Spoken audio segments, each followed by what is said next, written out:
വീണ്ടും ചോദിക്കുന്നു, എനക്കറിയില്ല. നിങ്ങൾ രണ്ട് ചിരി അല്ലേ, രണ്ട് ചിരി. അത് കഴിഞ്ഞു. പിന്നെന്താ പറയുന്നത്? ഗവർണർ എന്തോ ഒരു പരാതി കൊടുത്തിട്ട് അൻവറിൻ്റെ പേരിൽ, ഏത് ഫോണേ. ഇതൊക്കെ കേട്ട് ഞാനിങ്ങനെ മുട്ടുംകാല് വിറച്ചിട്ട് ഞാൻ അവിടുന്ന് തടിയെടുക്കുന്ന മുമ്പ് വിചാരിച്ചു, ഞാൻ ഏത് വാപ്പാൻ്റെ മോനാ എവിടുന്നാ വരുന്നതെന്നുള്ളത് അദ്ദേഹം മനസ്സിലാക്കിയിട്ടില്ല. മനസ്സിലായോ? ഞാനൊരു മലപ്പുറത്തുകാരനാണ് നിങ്ങൾ പൂർണ്ണമായും വിചാരിക്കണ്ടേ. ഞാൻ പകുതി കോഴിക്കോടാ, എൻ്റെ ഉമ്മ ചെറുവാടിയാ, കൊളക്കാടനാണ് എൻ്റെ ഒരു ഭാഗം രക്തം, ഒരു ഭാഗം പുത്തം വീട്ടിലാ. അപ്പൊ ഞാൻ പറഞ്ഞു വരുന്നത്, ഈ രീതിയിൽ കാര്യങ്ങൾ പോവുകയാണ്. അപ്പൊ ഇന്ന് ഹിന്ദുവിനാണ് മുപ്പരത് കൊടുക്കുന്നത്. ഇതിലപ്പുറം തെളിവ് ഞാൻ എന്താ വേണ്ടത് സഹോദരന്മാരെ? ഒരു കോമൺ സെൻസ്. ഇത് എങ്ങോട്ടുള്ള റിപ്പോർട്ടാണ്? ഇത് എങ്ങോട്ടുള്ള പത്രവാർത്തയാണ്? അപ്പൊ എനിക്ക് പ്രിയപ്പെട്ട ഇതിൻ്റെ പിന്നിൽ നിൽക്കുന്ന സഖാക്കളോട് പറയാനുള്ളത്, ഞാൻ നിങ്ങൾക്ക് വേണ്ടി, ജനങ്ങൾക്ക് വേണ്ടി ഇറങ്ങിയതാ. മനസ്സിലായില്ലേ? അപ്പോൾ ഇതിൽ രാഷ്ട്രീയമൊന്നുമില്ല. ഇവിടെ ഈ വിഷയങ്ങളൊന്നും തെളിയില്ല. കാരണം എന്താ? ഒന്നും തെളിയില്ല. ഈ നെക്സസ്, ഞാൻ പറയുന്ന നെക്സസ് ഉണ്ടല്ലോ,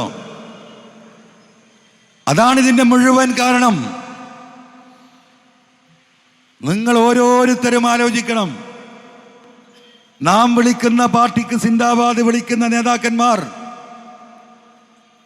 നിങ്ങൾ സത്യസന്ധമായ ഒരു കേസിൽ ഇടപെട്ടിട്ട് നിങ്ങൾ പരാജയപ്പെട്ടിട്ടുണ്ടെങ്കിൽ നിങ്ങൾക്ക് ബോധ്യപ്പെട്ടിട്ടുണ്ടാവും ഇതൊരു നെക്സസിന്റെ ഭാഗമാണ്. ഇപ്പൊ ഈ കോഴിക്കോട്ട് അങ്ങാടിയിൽ 2 or 3 കേസ് എൻ്റെ അടുത്ത് വന്നിട്ടുണ്ട്. എന്താ കേസ്? സാമ്പത്തിക തർക്കം. അപ്പൊ ഇങ്ങനെ നമ്മുടെ സഖാക്കൾ വഴി അല്ലെങ്കിൽ സുഹൃത്തുക്കൾ വഴി വരും. ഒരു കേസ് വളരെ പ്രമാദമായ കേസാ. ആളെ പേര് പറയാതെ തന്നെ നിങ്ങൾക്ക് മനസ്സിലാവും. 10-20 ഷോപ്പുള്ള, ടെക്സ്റ്റൈൽ ഷോപ്പുള്ള ഒരു വ്യക്തി മാനേജറെ പാർട്ട്ണറാക്കി വെക്കുന്നു. പണം മുടക്കിയവൻ നാട് മുഴുവൻ നടന്ന് സാധനങ്ങൾ വാങ്ങുന്നതിൽ കോൺസെൻട്രേറ്റ് ചെയ്യാണ്. നാട്ടിൽ വരും, പിന്നെയും പോവും, നാട്ടിൽ വരും, പിന്നെയും ഓടും. ഗുജറാത്ത്, രാജസ്ഥാൻ, ഡൽഹി, ചൈന, ഇങ്ങനെ പോകുമ്പോൾ ചില കച്ചവടത്തിലൊക്കെ ഒരു ഷെയർ കൊടുത്തിരുന്നു, 5%, 10%. അവിചാരിതമായി മേശൻ്റെ വലിപ്പിൽ നിന്ന് ഇതിൻ്റെ ഉടമസ്ഥൻ ഒരു കമ്പനിയുടെ ട്രാൻസ്ഫർ, ഒരു കച്ചവട സ്ഥാപനത്തിൻ്റെ 50% ട്രാൻസ്ഫർ ചെയ്തായിട്ട് കാണുകയാണ്. നോക്കുമ്പം ഉടമസ്ഥൻ്റെ കള്ളൊപ്പാണ്. ROCയിൽ അന്വേഷിച്ചപ്പം ഇത് മാത്രമല്ല, 5-6 കമ്പനി മാറ്റിയാണ് കള്ളൊപ്പിട്ടിട്ട്. ഇത് പരാതിയാവുന്നു, പോലീസിന് പോകുന്നു. പോലീസ് അന്വേഷണം എവിടെ എത്തുന്നില്ല. അങ്ങനെ ഇതിൽ മഞ്ചേരിയിൽ ഉള്ളൊരു സുഹൃത്തുണ്ട്, അദ്ദേഹം എൻ്റെ അടുത്ത് വരുന്നു. ഇങ്ങനെയാണ് വിഷയങ്ങൾ പറയുന്നു, ഡോക്യുമെൻറ്റ്സ് തരുന്നു. നമ്മളത് വക്കീലിനെ കൊടുത്ത് പരിശോധിക്കാൻ ഏർപ്പാട് ചെയ്യുന്നു. പരിശോധിച്ചപ്പോൾ വക്കീൽ പറഞ്ഞു, അനൂറാക്ക് അത് ശരിയാണ്, ഇത് മുഴുവൻ ബോഗസ് ഡോക്യുമെൻ്റാണ്. ഞാൻ പറഞ്ഞു, ഞാനൊരു കത്ത് തരാം, മോഹനൻ മാഷെ പോയി കാണണം. അപ്പം എന്നോട് പറഞ്ഞു, മോഹനൻ മാഷ അടുത്ത് നിങ്ങളും കൂടെ ഒന്ന് വരണം, ഇത് അത്രയും സീരിയസ് ആണ്, പോലീസ് നീങ്ങുന്നില്ല, ഞങ്ങളെ കൊടുക്കാനാണ് ശ്രമം. അങ്ങനെ മോഹനൻ മാഷ അടുത്ത് വന്നു, ഞാനും വന്നു.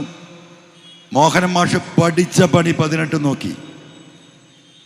ഈ സത്യത്തിനൊപ്പം നിന്നുകൊണ്ട് അനങ്ങിയില്ല. അപ്പോൾ അവസാനം ഈ വ്യക്തി എന്നോട് പറയാണ്, ഇത് തിരുവനന്തപുരത്താണ്, പി ശശി ഇതിൽ ഇടപെടുന്നുണ്ട് എന്നുള്ളൊരു വിവരമാണ് പോലീസ് ഓഫീസർമാർ പറഞ്ഞത്.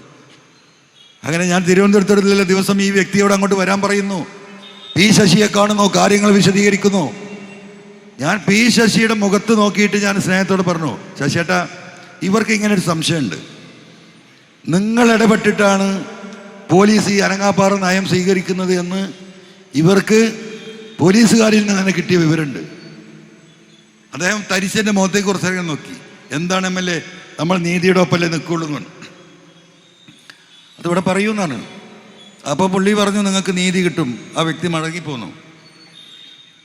വല്ലതും നടന്നോ? ഒന്നും നടന്നില്ല. അവസാനം ഹൈക്കോടതിയെ സമീപിച്ചു, അതിന് വേണ്ട സൗകര്യങ്ങൾ ചെയ്തു കൊടുത്തു. ഇപ്പം ഈ ഡോക്യുമെൻ്റ് ഉണ്ടാക്കിയവൻ ഇപ്പോഴും ജയിലിലാണ്. കഴിഞ്ഞ ആഴ്ച മറ്റൊരു കേസിൽ, ഇതേപോലത്തെ ഒരു കേസിൽ ഇവിടെ റിമാൻഡ് കിടക്കുകയാണ്. ഇന്നലെ ജാമ്യം കിട്ടിയെന്ന് എനിക്കറിയില്ല. പരിപൂർണമായ അനീതി. ഇവിടെ കുറേ കച്ചവടക്കാരും വ്യാപാരികളൊക്കെ ഉണ്ടല്ലോ, നിങ്ങൾക്കൊക്കെ ഒരു ധാരണ ഉണ്ടാവും, എൻ്റെ പൈസ മുടക്കിയ കട, എൻ്റെ ഷോപ്പ് എൻ്റെതല്ലേ, ആരങ്ങോട്ട് കയറാന്നൊക്കെ നിങ്ങൾക്ക് തോന്നും. അങ്ങനെയൊന്നും തോന്നിയിട്ട് ഒരു കാര്യമില്ല.